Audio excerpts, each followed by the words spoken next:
మనకి CEO office నుంచి ECI నుంచి ఇన్స్ట్రక్షన్స్ వచ్చినాయి. నిన్న honourable supreme court apex court of the country ఒక తీర్పు ఇచ్చారు.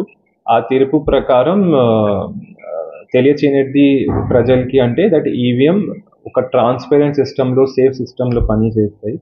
So as per the instructions of ECI as a డిఓగా కలెక్టర్ అండ్ డిస్ట్రిక్ట్ ఎలక్షన్ ఆఫీసర్గా అందరు సిటిజన్స్కి మీడియా ద్వారా తెలియచేయనిది ఏంటి అంటే దట్ ఈవీఎం ఒక సేఫ్ అండ్ సిస్టంలో పని చేస్తాయి. సో అందరూ కూడా ఆ తీర్పు చదవండి.